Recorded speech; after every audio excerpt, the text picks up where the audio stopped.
Visit our website startupstories.in for more inspirational stories and updates from the startup world.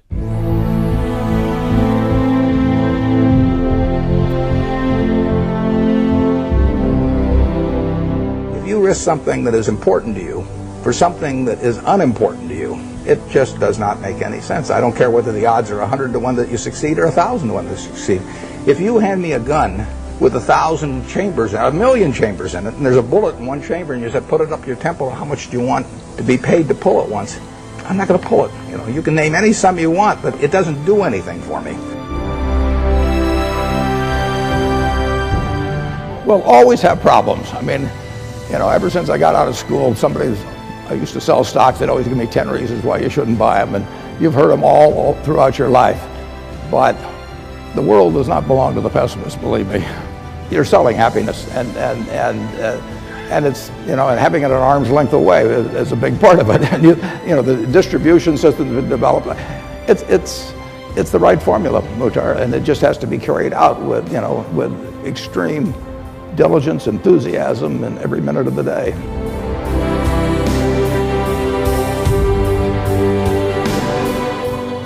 Picture Omaha in 1937. I was 7 years old, and no air conditioning, so the summers were hot and humid. People went out on their lawns at night just to try and cool off, and I got the idea that maybe I could sell them what you would call soft drinks and we called pop. So I went around to a bunch of gas stations, and in those days every gas station had a cooler, and it had a little opener on the side and something to catch all the bottle caps. So I went around and collected all the bottle caps for weeks at these various gas stations. I collected 8,000 of them.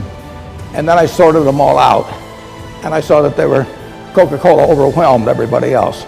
They were these little silver-like ones in those days. And my grandfather had a grocery store, so I went to my grandfather and I said, how about giving me a deal on Coke so I can sell it around the neighborhood? And he sold me at the rate of 6 bottles for $0.25, and I went around and sold them for $0.05 each, and I sold out every time. I had no inventory, I had no receivables, I had the best business I ever had.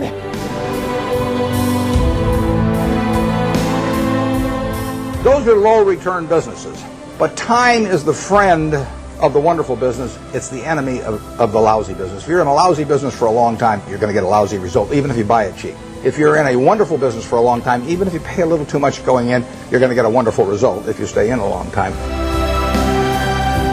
I like to study failure, actually. And my partner says, all I want to know is where I'll die, so I'll never go there. And we want to see what has caused businesses to go bad. And the biggest thing that kills them is complacency. I mean, you want a restlessness, a feeling that somebody's always after you, but you're going to stay ahead of them. You always want to be on the move. The danger would always be that you rest on your laurels. That restlessness, that belief that is the key. Tomorrow is more exciting than today. You just have to have it permeate the organization. I mean, you really want your decision making to be by looking in the mirror and saying to yourself, I'm buying 100 shares of General Motors at 55 because. And I mean, it's your responsibility if you're buying it, and there's got to be a reason. And if you can't state the reason, you shouldn't buy it. If it's because somebody told you about it at a cocktail party, not good enough, That we stick to pretty carefully. That's one of the things Ben Graham taught me.